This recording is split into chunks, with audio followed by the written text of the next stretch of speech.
Welcome everyone in the today's session because today is our first episode of podcast series which I am just going to start. Basically, in this podcast series, what I would do I'll just interact with different doctors from different genres. So they would provide you the best advice with their best experience. And in today's episode, we have Dr. Garima Agarwal, who is gold medalist and just talking about like things basically digestion related issues हैं, अगर किसी को stress management करना है या किसी को energy related issues हैं, तो इन सारी इश्यूज के लिए रिजोल्व करने के लिए डॉक्टर गरिमा अग्रवाल अपनी प्रैक्टिस भी करती है और उनका क्लिनिक भी है।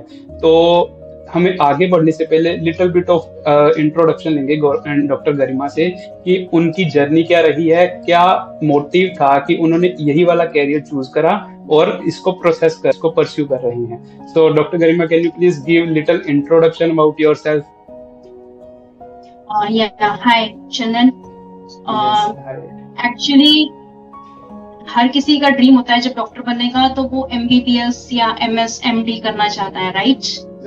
बट छोटे से ही मेरे पापा जी मुझे छोटी छोटी होम्योपैथिक गोलियां दिया करते थे और बहुत इजीली उनसे ठीक हो जाते थे। सिर दर्द हुआ, कुछ हुआ, छाले हुए, बड़ा अच्छा लगता था वो मीठी गोली, है ना? पहले मतलब स्टार्टिंग ऑब्वियसली, हाँ, तो वो ऐसा लगता था कि हाँ, कड़वी दवाइयों से बहुत अच्छी मीठी गोलियां।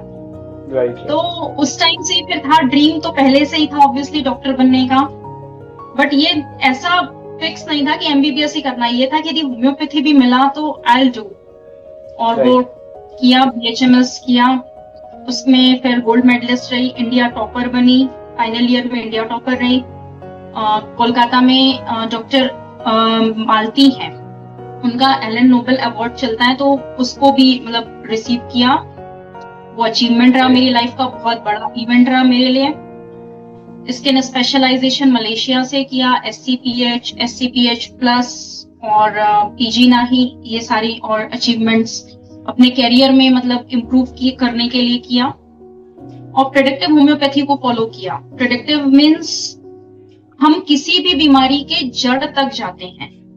ऐसा नहीं है कि आपको सिर दर्द है तो आपके लिए भी वही दवा, अगले के लिए भी वही दवा, ऐसा नहीं है। इसमें ये होता है, यदि दो लोगों को सिर दर्द है तो दोनों का कॉज क्या है। किसी का कॉज कुछ हो सकता है कि कल डांट पड़ी है, मार पड़ी है, किसी का हो सकता है कि कोई दुख आया, तो उसके बाद से जो कॉज और रिएक्शन बेस्ड मेडिसिन देना, जड़ तक जाना, उससे बहुत जल्दी और बहुत अच्छे रिजल्ट्स मिले, even in chronic diseases. Okay, तो इस तरह से बस होम्योपैथी में आए और 11 साल हो गए मुझे प्रैक्टिस करते हुए अब। That's nice. So basically, like, you are in this field from more than 10 years. It's literally tremendous, like not a small thing. So I would just like to know, like, कोई एक ऐसी habit होगी आपकी life में जो आप usually अपनी life में फॉलो करते हो डाइजेशन रिलेटेड इश्यूज से बचने के लिए या स्ट्रेस को मैक्सिमम पॉसिबल वे से मैनेज करने के लिए।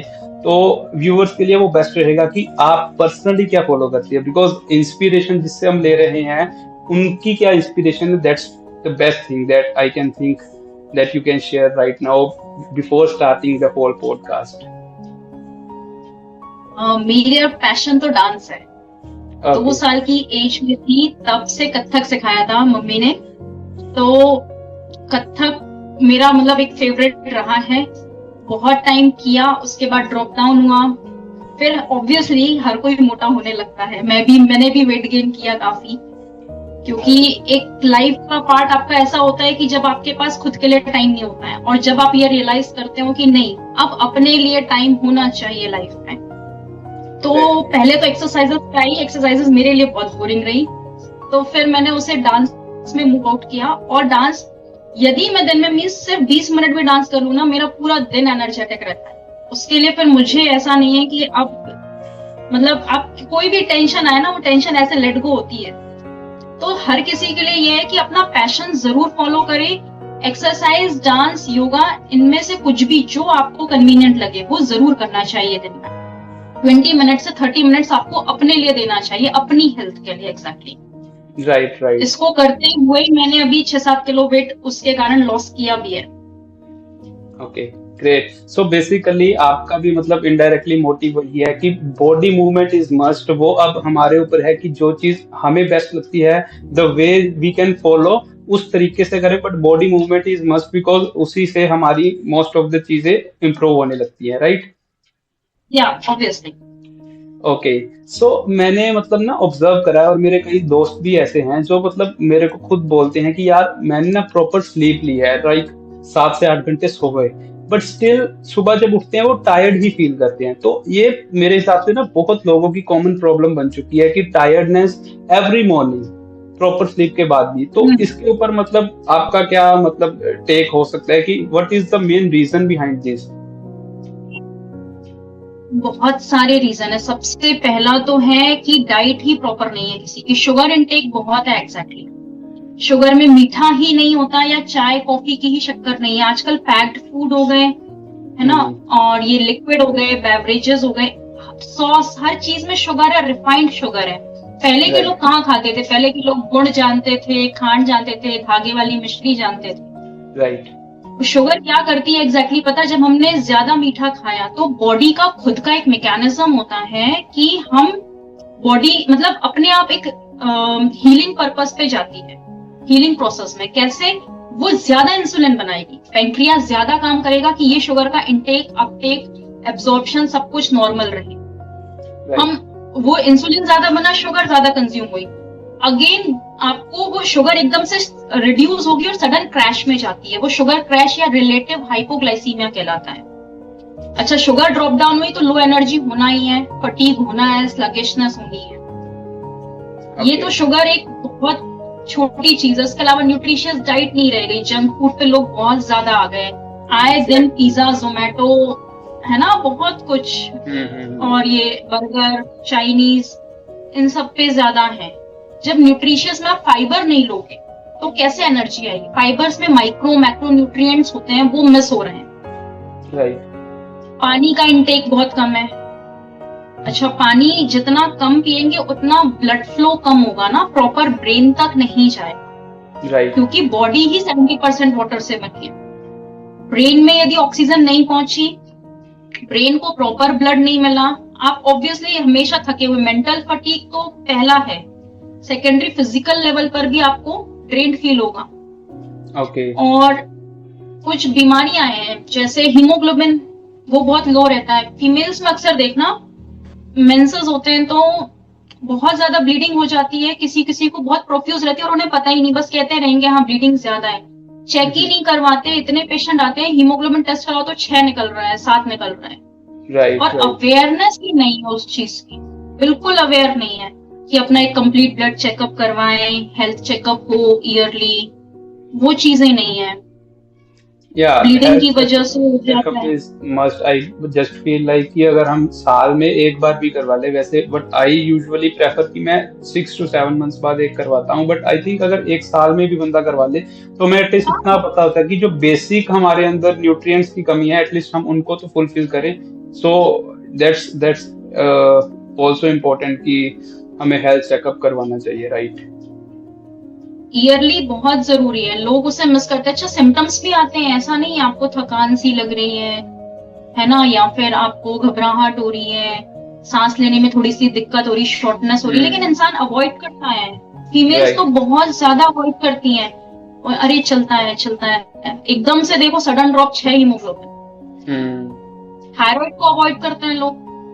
थायराइड में मेटाबॉलिज्म बहुत स्लो हो जाता है। हाइपोथायराइडिज्म में थायराइड की फंक्शनिंग डिस्टर्ब होने की वजह से उसमें भी बहुत वीकनेस आती है, लथार्जी लगेगा, स्लगिशनेस हो जाएगी, बिल्कुल ऐसा लगेगा बॉडी डल है, दिन भर सोते रहो। अच्छा, बोलते भी जाएंगे मैम खाते 2 ही रोटी फिर भी मोटे हो रहे हैं, लेकिन वो अवेयरनेस नहीं है, लापरवाही है कुछ, ये चीजें हैं।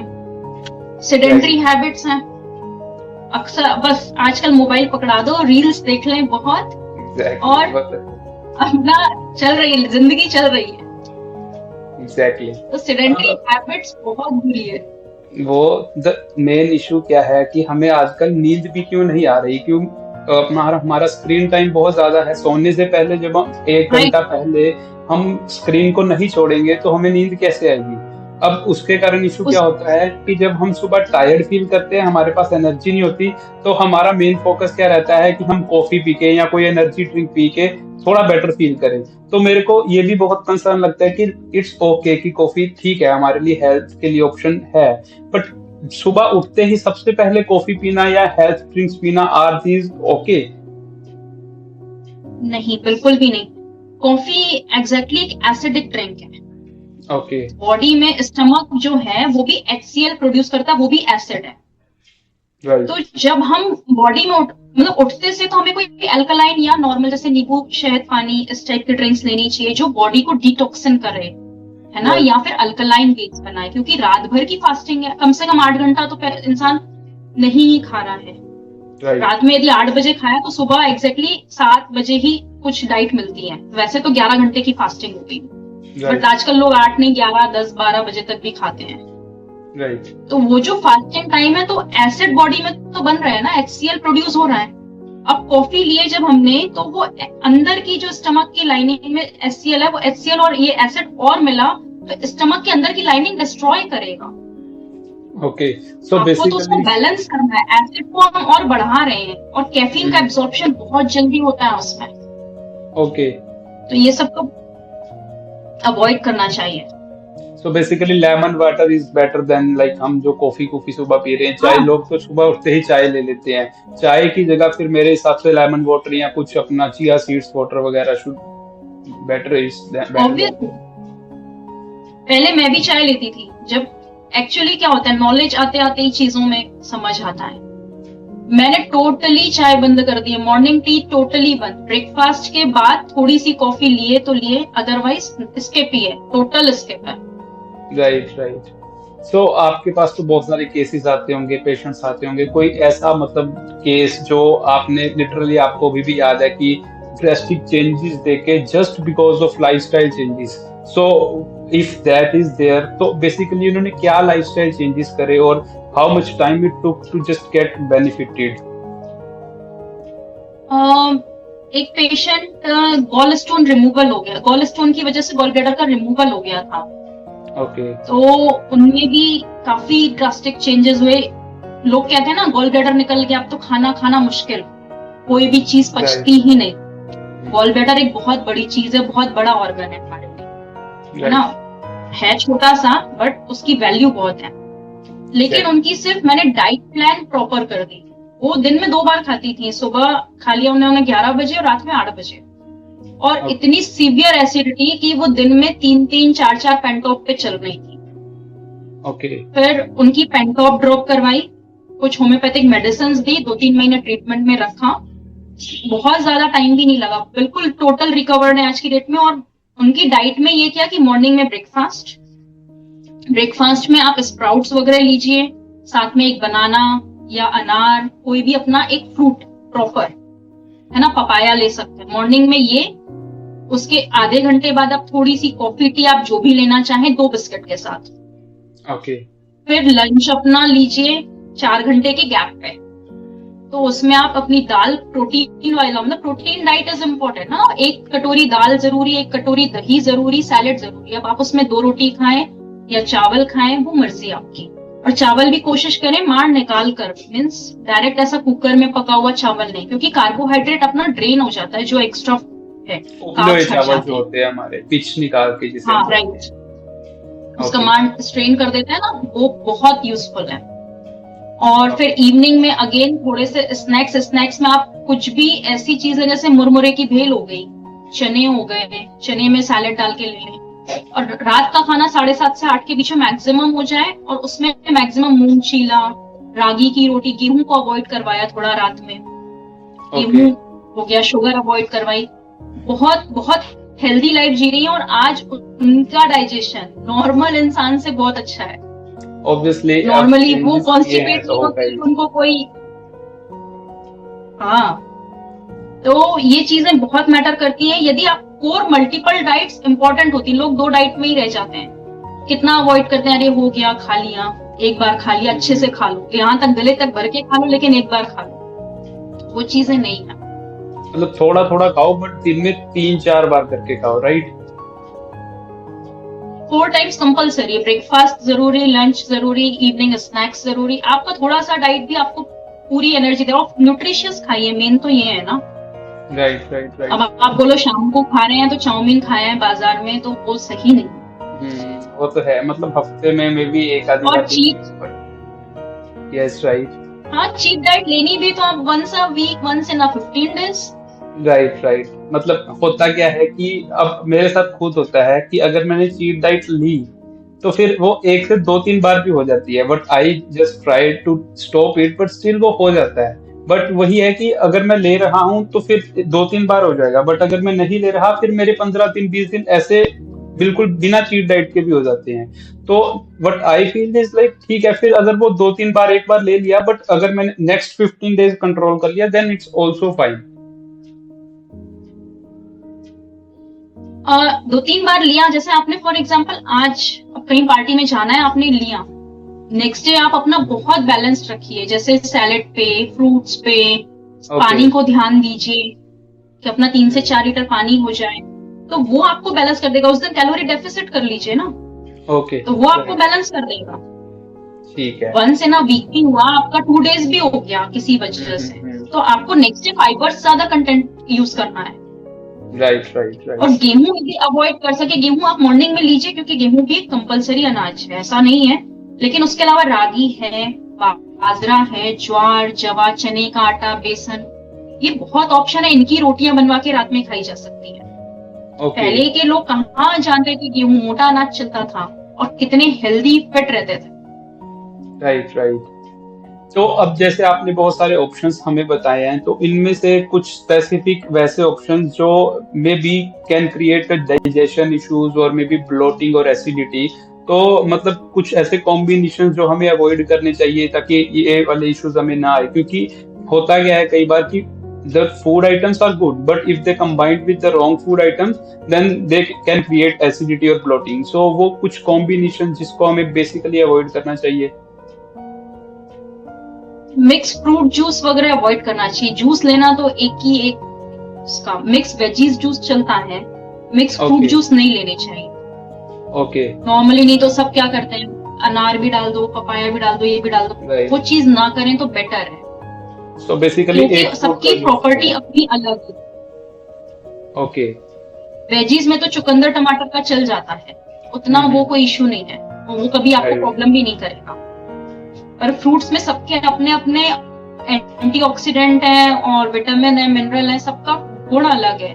अदरवाइज वो सीजनल आते ही क्यों अब आने लगे कि ईयरली मिल रहा है कोई भी फ्रूट। Right right right. पहले नहीं मिलते थे, पहले सीजनल थे, लेकिन आजकल सीजनल और ईयरली सबको मिक्स करके एक जूस बन जाता है। राइट।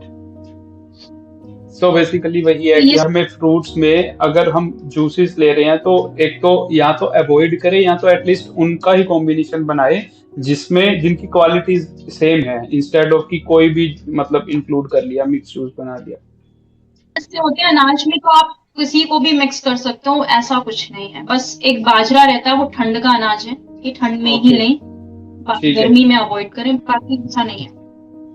ठीक है, मतलब इसमें सिर्फ हम बाजरे के अलावा without any just second thought हम मतलब कंसीडर कर सकते हैं, जिसको भी हमने खाना है उसको मिक्स करके हम बना सकते हैं, राइट?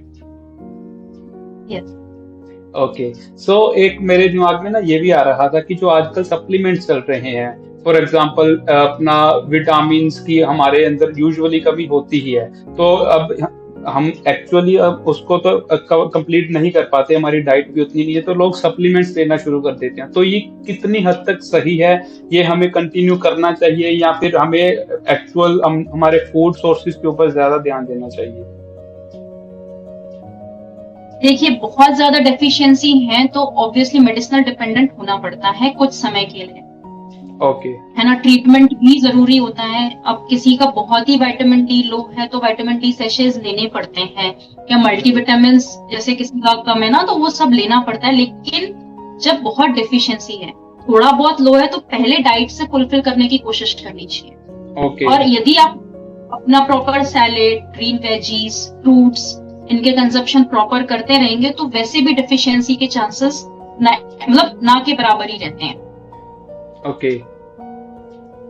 यदि किसी का ब्लड लेवल कम है ना, हीमोग्लोबिन कम है, तो हम कोशिश करते हैं कि डाइट से ही फुलफिल हो जाते हैं, क्यों मेडिसिन डिपेंडेंट करें।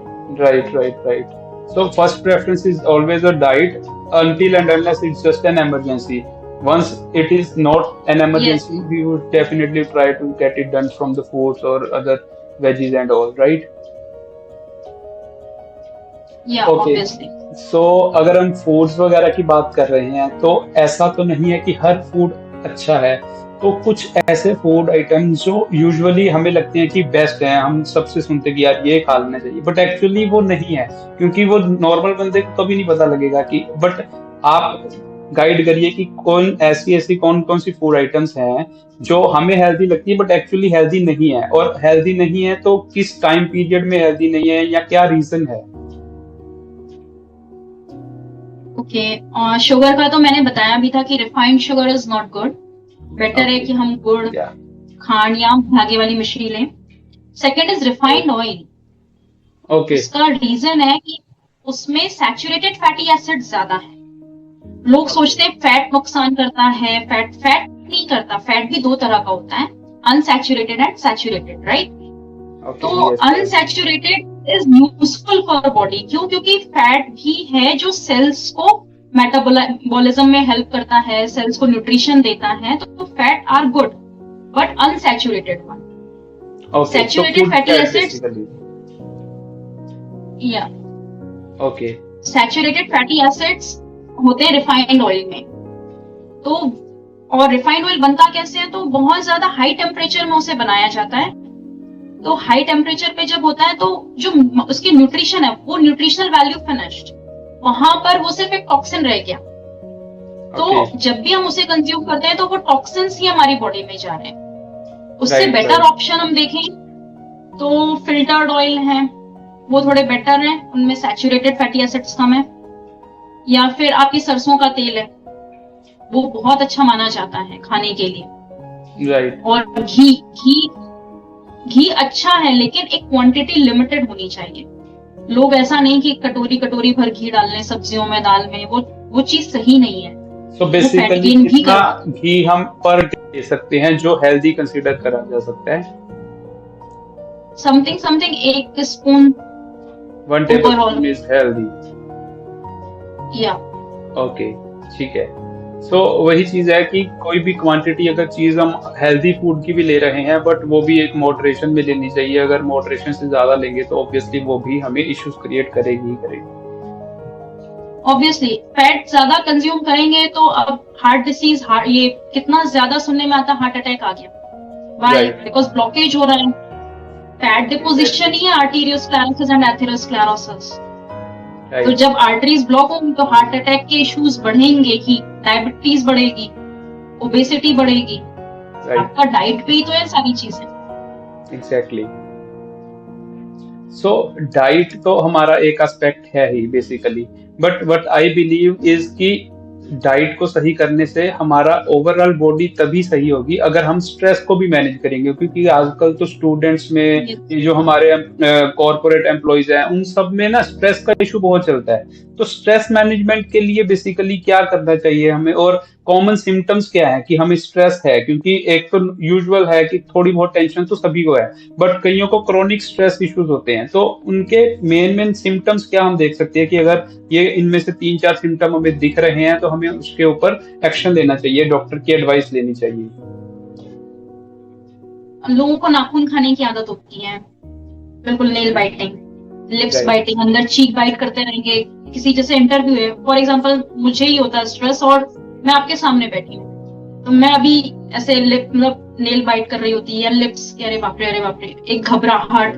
आपसे मैं बहुत इजी गोइंग बात ना करते हुए एक घबराहट मेरे चेहरे पे फेशियल एक्सप्रेशंस भी दिखने लगते हैं। राइट। ओ गॉड, मैं एक पॉडकास्ट में, ओ गॉड, मतलब वो एक ऐसी नर्वसनेस, पानी बार बार पी रहे हैं। राइट। और एंजाइटी में नींद नहीं आएगी, सबसे बड़ा सिम्टम है। रात में 2, 2:30, 3 बजे सो रहे हैं। मोबाइल चलाना तो वो एक सेकेंडरी है, वो आपने उसको अपना लाइफ रूटीन बना ली है, लेकिन आपको यदि नींद आ रही होगी तो आप मोबाइल भी छोड़ के सोओगे ना। एग्जैक्टली। वो नींद आ ही नहीं रही है, सुबह लेट उठ रहे हैं और सुबह उठने में एक घबराहट, अरे यार ऑफिस जाना है, मतलब ऐसी घबराहट, आज छुट्टी हो जाए कैसे भी, राइट, स्कूल नहीं जाना चाहते बच्चे, अरे मम्मी आज की छुट्टी करा दो बस। छोटे बच्चे आते हैं, उनको एंजाइटी स्ट्रेस है, क्यों? क्योंकि वहां पर पेरेंट्स का कंपटीशन का प्रेशर है। पहले हम लोग पढ़ा करते थे कि बेटा फर्स्ट आना है, उससे फर्स्ट आना है वाली चीजें नहीं थी। राइट, आपको मेहनत करनी, आपको अच्छा परफॉर्मेंस देना, पिछली बार जो दिया था उससे बेटर करो, दैट्स इट। आजकल तो तुम्हें ही फर्स्ट आना है, तुम सेकंड आ कैसे गए? तो वो प्रेशर की वजह से कंटिन्यूअस स्ट्रेस बना हुआ है, फर्स्ट आने का जो स्ट्रेस है। एग्जैक्टली, आजकल तो बहुत ही बढ़ गया है ना, मतलब कंपटीशन बढ़ गया है, उसके साथ स्ट्रेस भी बढ़ गया है, क्योंकि पहले जितने एफर्ट्स लगा के हमें रिजल्ट्स मिलते थे अब उतने नहीं मिलते, क्योंकि कंपटीशन ऑब्वियसली ज्यादा है, तो उससे स्ट्रेस भी बढ़ रहा है। तो मोर और लेस हर चीज अपने आप बॉडी को इम्पैक्ट तो कर ही रही है। यस। सो अब छोटे से कुछ वेज भी बता ही दो, अगर हम बात करें स्ट्रेस पे तो कैसे हम इनको मैनेज कर सकते हैं, वेरी सिंपल ट्रिक्स। मैं तो 4-5 चीजें ही पेशेंट को सजेस्ट करती हूँ। सब मतलब पैशन के अकॉर्डिंग, यदि म्यूजिक पसंद है तो कम से कम 10-15-20 गाने पर डे सुनो, और ऐसे गाने सुनो जो आपको एनर्जाइज्ड करें, आपको मोटिवेट करें कि यार लाइफ बहुत अच्छी है, लाइफ की हैप्पीनेस की तरफ हमें देखना है ना। दूसरा, आपस में मिलो जुलो, जैसे हमें कुछ लोग होते हैं कि फ्रेंड सर्कल से मिलके खुश हो जाते हैं, राइट। कुछ होते हैं जो डांस करके, जैसे मेरे जैसे लोग कि डांस कर लो आधा घंटा एंड पूरा दिन अपना अच्छा। और गार्डन जाना छूट गया, कहाँ जाते हैं आजकल लोग? सोसाइटीज बन गई हैं, गार्डन भी बन गए, लेकिन वो बस ऊपर से देख लिया हाँ गार्डन है, राइट। वॉक नहीं करते, एक्सरसाइज योगा नहीं। ये सारी चीजें आपको मोटिवेट करती हैं लाइफ जीने के लिए। गेम्स नहीं खेलते आजकल लोग, हस्बैंड वाइफ फैमिली बच्चे सब बैठे रहेंगे, अपने अपने मोबाइल में लगे होंगे, गेम्स नहीं खेलते हैं। मुझे पसंद है तो मेरे पास चेस भी है, Uno, cards and many more games, तो मैं कोशिश करती हूँ once a week, twice a week इनको खेलूं। ऑब्वियसली हमारी आंखों को भी मिलता है आराम, राइट। तो वही है कि कुछ ना कुछ अलग एंटरटेनमेंट नहीं रह गया। हाँ, ऑब्वियसली। Okay, right. तो गेम्स बहुत अच्छा मोटिवेशन है। Great, great. सो मतलब गेम्स हम इंडोर भी खेल सकते हैं, जरूरी नहीं है कि आउटडोर ही खेलना है, बट द थिंग इज कि उससे हमारा स्ट्रेस रिलीज होना चाहिए, राइट? राइट, मतलब according to your time, right? अब मेरा evening time 5 to 8 is clinic time ना, तो मैं बाहर नहीं जा सकती आउटडोर गेम्स के लिए, otherwise I will play badminton. Okay. But मेरे पास वो लाइफ रूटीन नहीं है और वो हो नहीं सकता। बीइंग अ डॉक्टर मेरे लिए पेशेंट्स प्रायोरिटी है।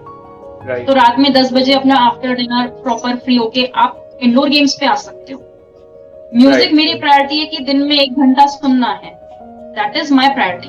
अब बच्चे हैं तो उन्हें इंडोर गेम्स में तो बिल्कुल नहीं रहना चाहिए, उन्हें आउटडोर जाना चाहिए। क्यों? क्योंकि उनकी बॉडी के न्यूट्रिशन ग्रोथ के लिए भी बहुत जरूरी है। Right, obviously. और दूसरा जो है कि आजकल हम ना ब्रेकफास्ट को बहुत स्किप कर रहे हैं कि हमें कैलोरीज कम करनी है, हमें अपना, जैसे कोई बंदा कैलोरी डेफिसिट को प्रायोरिटी दे रहा है तो उसमें वो सबसे पहले कंसीडर करे कि यार नाश्ता ही नहीं करते, ब्रेकफास्ट को स्किप कर देते हैं। तो वो कितना सही है उसके लिए कि ब्रेकफास्ट स्किप करके क्या वो जो कर रहा है वो ओवरऑल हेल्थ के लिए सही है, या फिर इनडायरेक्टली वो उसी को इशू क्रिएट कर रहा है? बहुत बड़ा इशू क्रिएट कर रहा है। ब्रेकफास्ट तो सबसे इम्पोर्टेंट चीज है। ये हमेशा होता है, सुबह अच्छे से पेट भर के खाओ, दोपहर में एक नॉर्मल भोजन करो, और रात में सबसे हल्का खाओ। उल्टा कर रहे हैं लोग, स्किप मॉर्निंग का कर रहे हैं, रात में हैवी खा रहे हैं ढाबे पे जा जाकर। Right, right, right. मतलब रात का खाना जितना हल्का होना चाहिए वो उतना ही हैवी है, और जितना सुबह का हैवी हम कंसीडर कर सकते हैं, क्योंकि पूरा दिन मूवमेंट है हमारी अभी अवेलेबल है, बट हम उसमें उतना ले ही नहीं रहे न्यूट्रिएंट्स जो हम ले सकते हैं। तो यस, राइट, वो तो फिर बिल्कुल उलट होगा, तो फिर बॉडी का सारा स्ट्रक्चर ऑब्वियसली फिर वो भी उलट होगा, क्योंकि things just linked one and the other way, right?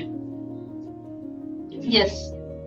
Okay, तो अब हम थोड़े से मिथ बस्टिंग सेशन करते हैं। कुछ मिथ्स हैं जो यूजुअली हर इंसान को होते हैं, तो मैं आपके साथ वो डिस्कस करूंगा। आप बताओगे कि एक्चुअली ये मिथ है या फिर एक्चुअली फैक्ट है। तो उसमें सबसे पहले जो है वो है fat is always bad for you. I think you just discuss about it earlier as well. या फैट हमेशा बैड हो ही नहीं सकता, क्योंकि फैट बहुत जरूरी चीज है.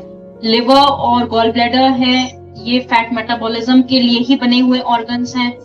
तो बॉडी में कोई ऑर्गन वेस्ट तो बना नहीं है, राइट राइट, एक्सेप्ट 2 और 3 वेस्टिजियल ऑर्गन्स.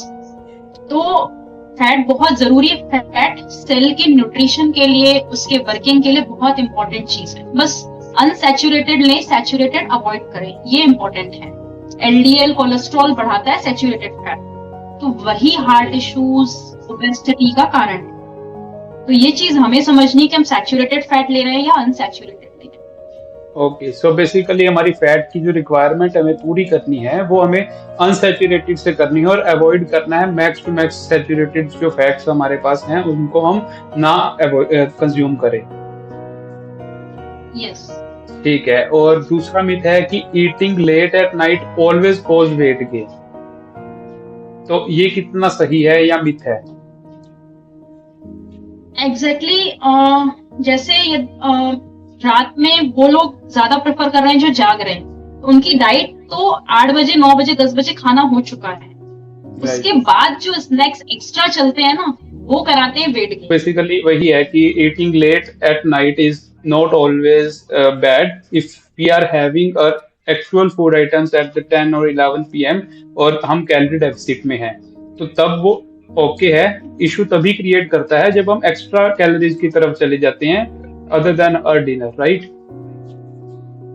और वैसे बेटर है यदि आप 8 PM तक ले लें डिनर. उसका रीजन है आप यदि प्रॉपर स्लीप भी लेंगे, क्योंकि स्लीप भी तो जरूरी है ना. ऐसा तो नहीं आप रात में 2 बजे सोएंगे. 8 बजे खा के यदि आप 11 साढ़े 11 तक बेड पे जा रहे हैं तो इट्स वेल एंड गुड, हमेशा हेल्थ के लिए रहेगा. क्योंकि यदि नींद पूरी नहीं होती है ना, तो उसमें भी परेशानी है. वो हार्ट अटैक का बहुत बड़ा मेजर इशू है.